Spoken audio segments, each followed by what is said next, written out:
Hello everyone, ये video Shakespearean comedy और comic heroes के बारे में है।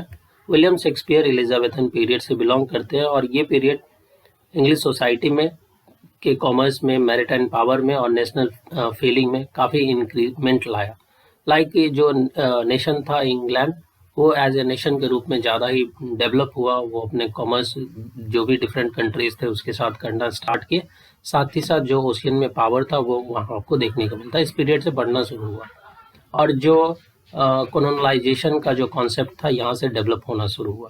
खास करके एलिजाबेथन पीरियड जो कि रेनाशा के अंदर आता है, जैसा कि आप टेबल में देख रहे हैं, 1500 से लेकर 1660 तक का जो पीरियड है वो द इंग्लिश रेनाशा या अर्ली मॉडर्न पीरियड के रूप में जाना जाता है। और उसी का जो नीचे आपको चार जो सब पीरियड आते हैं, लाइक द एलिजाबेथन पीरियड जिसमें क्वीन एलिजाबेथ शासन कर रही थी, उसके बाद जैकोबियन पीरियड उसमें किंग जेम्स फर्स्ट का रेन था, देन द कैरोलाइन पीरियड जिसमें किंग चार्ल्स फर्स्ट शासन किया, एंड देन आता है आपको कॉमनवेल्थ पीरियड जिसमें ऑलिवर क्रॉमवेल पार्लियामेंट के लीडर थे। सो इस टाइप से ये पूरा जो पीरियड है वो रेनाशा का पीरियड है। तो इस पूरे पीरियड में आपको देखने को मिलेगा, और खास करके एलिजाबेथन पीरियड में, कि ड्रामा बिल्कुल डिफरेंट हुआ। जो अर्लियर पीरियड था, यानी एलिजाबेथन पीरियड से पहले था ड्रामा, लेकिन वो उस क्वालिटी का नहीं था। कि पहले था mystery play, morality play, interludes, तो ऐसा जो क्वालिटी होना चाहिए इंग्लिश ड्रामा में वो नहीं था। बट जब एलिजाबेथन पीरियड आया, इसमें बहुत सारे अच्छे अच्छे ड्रामेटिस्ट आए। इसी में विलियम शेक्सपियर, क्रिस्टोफर मार्लो या फिर जो भी अदर ड्रामेटिस्ट है, सारे लोग इसी में आए। The English dramatist of Elizabethan या renaissance period were influenced by the Greek and the Roman dramatist. जो भी इंग्लिश ड्रामेटिस्ट थे उस समय के एलिजाबेथन पीरियड के, वो कहीं ना कहीं ग्रीक या फिर रोमन ड्रामेटिस्ट से काफ़ी ज़्यादा प्रभावित है, और खास करके रोमन ड्रामेटिस्ट से, जैसे सिनिका, प्लूटस एंड टेरेंस, ये सारे रोमन ड्रामेटिस्ट हैं। So the tragedies of Seneca and comedies of Plautus and Terence highly influenced English dramatist such as Christopher Marlowe, Thomas Nashe, Thomas Kyd, John Lyly etcetera. तो जो tragedy Roman dramatist जिनका नाम सिनका है, और जो comedy जो कि कॉमेडी के लिए जाने जाते हैं, प्लूटस और टेरेंस, तो ये तीनों जो ड्रामेटिस्ट है रोमन के, ये बहुत ज़्यादा इन्फ्लुएंस की इंग्लिश ड्रामेटिस्ट को, जिसमें आते हैं Christopher Marlowe, Thomas Nashe, Thomas Kyd, John Lyly etcetera. It was William Shakespeare who was directly और indirectly influenced by Marlowe and John Lyly. और मार्लो और जॉन लिली ये दोनों यूनिवर्सिटी बेस्ड थे, और इन दोनों ने काफ़ी प्रभावित किया विलियम शेक्सपियर को। और उसके बाद उनसे प्रभावित होकर के विलियम शेक्सपियर ट्रेजेडी और कॉमेडी लिखना स्टार्ट किया। Shakespeare is called father of English drama in English literature, हम सब लोग को पता है ये बात। He was born in Stratford upon Avon, England, and was educated from local grammar school. He married Anna Hathaway at the age of 18, who was 8 years older than Shakespeare. उसके बाद जानते हैं कि विलियम शेक्सपियर का जन्म Stratford upon Avon में हुआ 1564 में, और उनका जो एजुकेशन है वो लोकल ग्रामर स्कूल में वो किए। उसके बाद वो शादी करते हैं एना हैथवे से, जो कि उनसे 8 साल बड़ी है। In 1584, he left his native town for London to pursue his career, and he began his career as an actor, acted in many theatres, and gradually he became a well-known dramatist and poet. और London 1584 में जाते हैं। उसके बाद वो different जो theatres थे वहाँ के, ग्लोब थिएटर, उन सब में काम करने के बाद वो एक्टर बनते हैं, और धीरे धीरे वो ड्रामेटिस्ट और पोएट के रूप में फेमस होते हैं। He wrote almost 37 plays, 2 long narrative poems and 154 sonnet. ये 37 प्लेज और 2 लॉन्ग नैरेटिव पोएम लिखे, साथ ही साथ 154 सोनेट्स लिखे।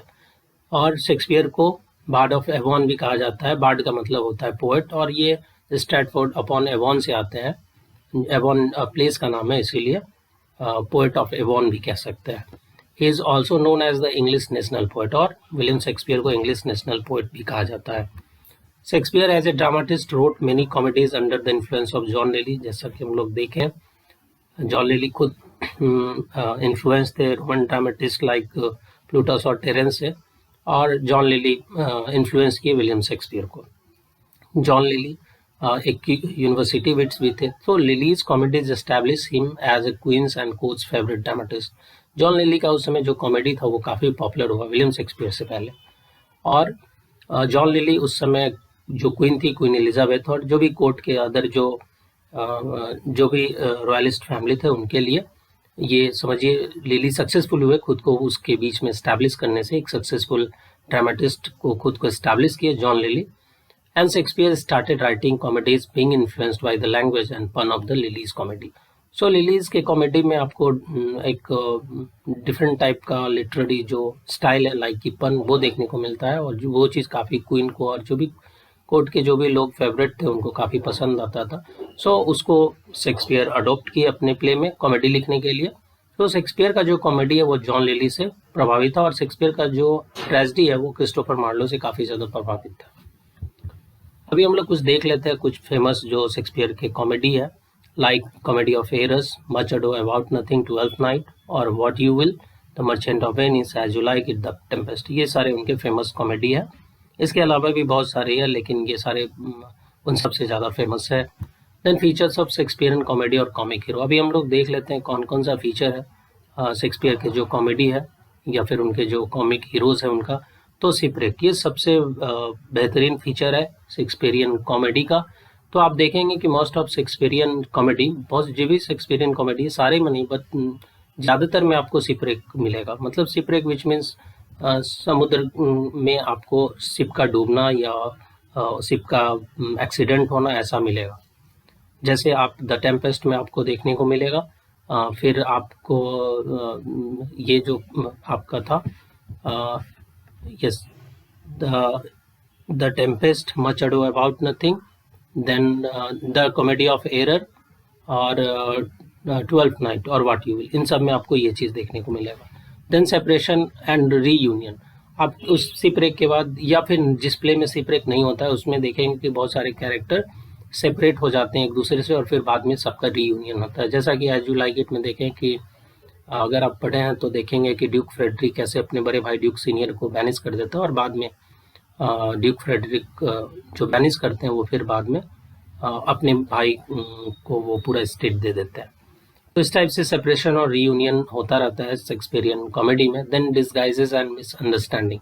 उसके बाद डिस्गाइज का जो कॉन्सेप्ट है वो बहुत यूनिक कॉन्सेप्ट है विलियम शेक्सपियर के प्ले में। जैसे फिर से again As you like It में ये चीज़ मिलेगा कि कैसे जो कैरेक्टर है रोजालिंड, वो कैसे खुद को डिस्गाइज करके गैनीमेड बनती है, एक मेल बनती है, एक फीमेल कैरेक्टर का मेल बनना या मेल का फीमेल बनना, ये चीज़ आपको देखने को मिलेगा, और उसके कारण मिसअंडरस्टैंडिंग होता है उनके प्ले में। रोमांटिक लव एंड फ्रेंडशिप, ये भी बहुत कॉमन फीचर है। बहुत सारे जो भी कॉमेडी है उसमें आपको ये रोमांटिक लव और फ्रेंडशिप तो आसानी से देखने को मिल जाएगा। फिर म्यूजिक एंड सॉन्ग, ये ऑलमोस्ट सारे शेक्सपियरियन कॉमेडी में आपको म्यूजिक और बहुत सारे पोएम, बहुत सारे सॉन्ग और बहुत ही मेलोडियस सॉन्ग वगैरह आपको मिलेंगे इनके प्ले में। अभी हम लोग देख लेते हैं उनके जो मेजर कॉमेडी है, जिसमें आता है the comedy of errors. So Shakespeare comedy of error is one of the finest example of his early comedy. Shakespeare के जो कॉमेडी था उसको 3 भागों में ऐसे हिस्टोरियन डिवाइड किए हैं, अर्ली कॉमेडी, मैच्योर कॉमेडी और लेट कॉमेडीज, ऐसे करके। सो कॉमेडी ऑफ एरर्स में वैसे या कॉमेडी, अर्ली कॉमेडीज में वैसे कॉमेडी आते हैं जो शेक्सपियर स्टार्टिंग में लिखना शुरू किया, और मैच्योर वैसे जो जिसमें बहुत जो समझिए कि जितना फीचर होना चाहिए उतना उसमें सफिशियंट है। और फिर लेट में, यानी अपने जो लिटरेरी करियर के लास्ट में वो जो कॉमेडी लिखे वो लेट कॉमेडीज में आता है। तो ये अर्ली कॉमेडी का एक बेस्ट एग्जाम्पल है। और इसमें जो शेक्सपियर है वो जो प्लॉट है, जो स्टोरी है इसका, इसमें जो भी इंसिडेंसेस है आपको इस प्ले में, वो जैसा कि हम लोग जानते हैं कि ये लोग रोमन ड्रामेटिस्ट से काफ़ी ज़्यादा प्रभावित थे। तो शेक्सपियर भी इसका प्लॉट जो है रोमन ड्रामेटिस्ट प्लूटस के प्ले मिनाचमी से लिया है। और शेक्सपियर का ये जो प्ले है the comedy of error is about the 2 sets of twins. इसमें ट्विंस तो है लेकिन उसमें 2 सेट है, यानी 4 टोटल हो गए, 2 सेट्स ऑफ ट्विन। एक है एंटीपोलस ऑफ एफिसस और दूसरा है एंटीपोलस ऑफ सिराक्यूज। सो मतलब एंटीपोलस का मतलब 2 रूप हुआ। तो एक ये दोनों भाई हुए, एंटीपोलस ऑफ इफिसस और एंटीपोलस ऑफ सिराक्यूज, ये दोनों भाई हुए, और दोनों क्या होते हैं, शिपरेक होता है और उसके बाद दोनों 2 डिफरेंट सिटीज में चले जाते हैं। तो एक जोड़ा ये हुआ ट्विन का। तो ये दोनों बेटे रहते हैं, एजियोन एक मर्चेंट है उनके, और as well as Dromio of Ephesus और ड्रोमियो ऑफ सिराक्यूज, एक दूसरा जो ट्विंस है ये यहाँ होगा। तो क्या होता है कि एक एंटीपोलस के साथ एक ड्रोमियो चले जाते हैं और दूसरे एंटीपोलस के साथ दूसरे ड्रोमियो चले जाते हैं, और दोनों डिफरेंट उसी शिपरेक के कारण होता है ये सब चीज़। who are accidentally separated in a shipwreck and आपको बहुत काफ़ी आपको इसमें कॉमिक सीन देखने को मिलेगा जब एक ही शहर में जब दोनों मिलते हैं उसके बाद किस टाइप से कंफ्यूजन और मिसअंडरस्टैंडिंग होगा, ये आपको काफ़ी हंसाने वाला ये प्ले है, before the reunion of the two sets of twins in the city of Greek. और इस शेक्सपियर के इस प्ले यानी कॉमेडी ऑफ एरर पे एक बॉलीवुड मूवी भी है जिसका नाम है अंगूर। आपको वो देखना चाहिए, आपको बहुत इंटरटेन करेगा वो मूवी अंगूर, जो कि बेस्ट है कॉमेडी ऑफ एरर्स पे। नेक्स्ट जो कॉमेडी है विलियम शेक्सपियर का जो फेमस है the merchant of Venice, and Shakespeare the merchant of Venice is a mature comedy. So ये सेकंड फेज का कॉमेडी है और ये मैच्योर कॉमेडी है। It is about a Jewish money lender Shylock. तो ये जो इसमें स्टोरी आपको एक यहूदी जो मनी लेंडर है जिसका नाम शाइलॉक है और एक मर्चेंट है, मर्चेंट ऑफ वेनिस है जिनका नाम एंटोनियो, उसके बीच का स्टोरी है। और this play is best known for the character Shylock. इसमें शाइलॉक जो कैरेक्टर है उसका जो सीन वगैरह वो आपको काफ़ी इन्फ्लुएंस करेगा और इसके लिए ये काफ़ी पॉपुलर हुआ and his famous demand for a pound of flesh. और शाइलॉक हमें एक डिमांड करता है ए पाउंड ऑफ फ्लेश के लिए, वो उसके लिए ये काफ़ी फेमस हुआ। Then much ado about nothing, Shakespeare का ये जो प्ले है मच अडो अबाउट नथिंग, ये भी एक मैच्योर कॉमेडी है। और this play is about the romance of two pairing lovers, यानी इसमें दो पेयर है लवर्स के, ठीक है। ये इसमें भी टोटल 4 हुए, एक मेल फीमेल फिर एक मेल और female. So two pairing lovers, Messina जो कि एक सिटी है इटली में, उसमें इसको इस प्ले का सेटिंग है। We can see the separation and reunion of the lovers, और साथ ही साथ आपको भी इस प्ले में सेपरेशन और रीयूनियन देखने को मिलता है जो भी लवर्स है उसके बीच में। The first between Claudio and the Hero, ये दोनों नाम है, and the second romance between Claudio's friend Benedick and Hero's cousin Beatrice, इनके बीच रोमांस और फ्रेंडशिप आपको देखने को मिलेगा। Then as you like it, Shakespeare का ये जो प्ले है as you like it is one of the finest example of his mature comedies. Mature comedy का सबसे फाइनेस्ट एग्जाम्पल आपको एज यू लाइक इट मिलेगा। The play is about the story of two brothers, Duke Senior and Duke Frederick, wherein Duke Frederick manages his elder brother Duke Senior। और इस play में हम लोग देखते हैं स्टार्टिंग में ही कि स्टार्ट तो होता है आपको ओलिवर से, ऑरलैंडो और ओलिवर से, जो दोनों भी भाई है उन दोनों में भी नहीं बनता है, लेकिन जो टेंशन है आपको फील होगा कैसे आप ड्यूक फ्रेडरिक अपने बड़े भाई ड्यूक सीनियर को अपनी स्टेट से उसको निकाल देता है और ड्यूक सीनियर जाकर के फॉरेस्ट ऑफ आर्डन में रहने लगते हैं। देन आपको ये स्टोरी उसी दोनों भाइयों के बीच का है और किस टाइप से ड्यूक सीनियर की जो बेटी है रोजालिन, उसको लव होता है ऑरलैंडो से, जो कि उस प्ले में हीरो है। So this is also about the romance between Duke Senior's daughter Rosalind and Orlando. The play is also one of the best example of pastoral comedy, और ये pastoral comedy का भी best example है, as you like it. Twelfth Night or What You Will. Like other Shakespearean comedies, Shakespeare's Twelfth Night or What You Will has also shipwreck, romance and disguise, etc. So Shakespeare के जो दूसरे play में आपको जो shipwreck देखने को मिलता है या रोमांस या डिस्गाइज, वो आपको इस प्ले में भी देखने को मिलेगा।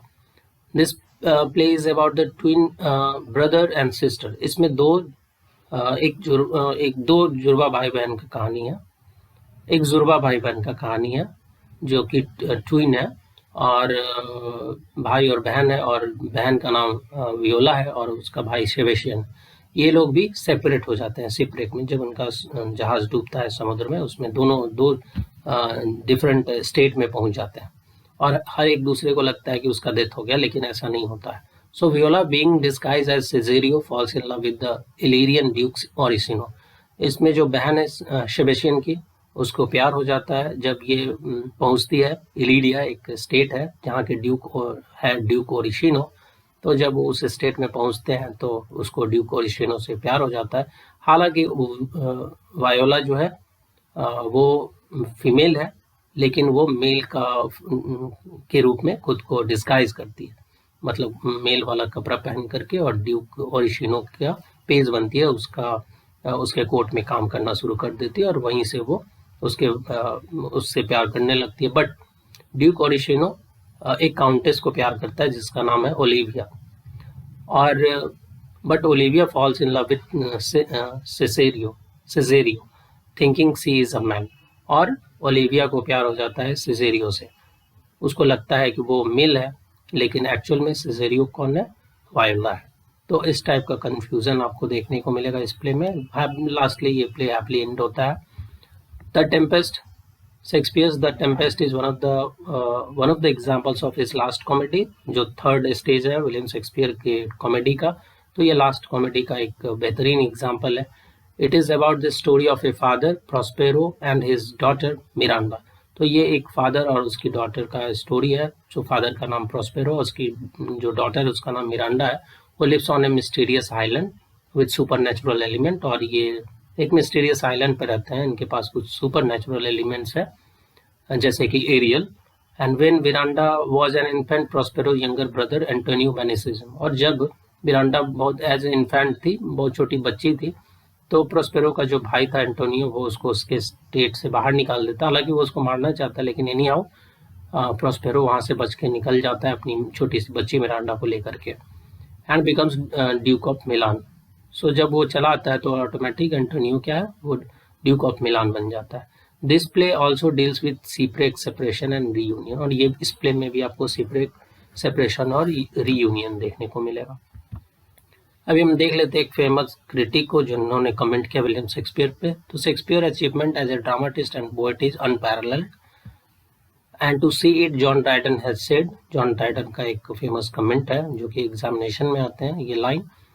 जॉन ड्राइडन कहते हैं कि शेक्सपियर वाज द होमर और फादर ऑफ ड्रामेटिक पोएट्स। जो भी ड्रामेटिक पोएट्स हुए उसमें वो उसके फादर थे Shakespeare, in his essay of dramatic पोएजी। और ये बात वो अपने एक बुक जिसका नाम है एसे ऑफ ड्रामेटिक पोएजी, उसमें उन्होंने ये बात कही है। So this was the video regarding Shakespearean comedy and comic hero. Hope it will help you in your preparation of exam.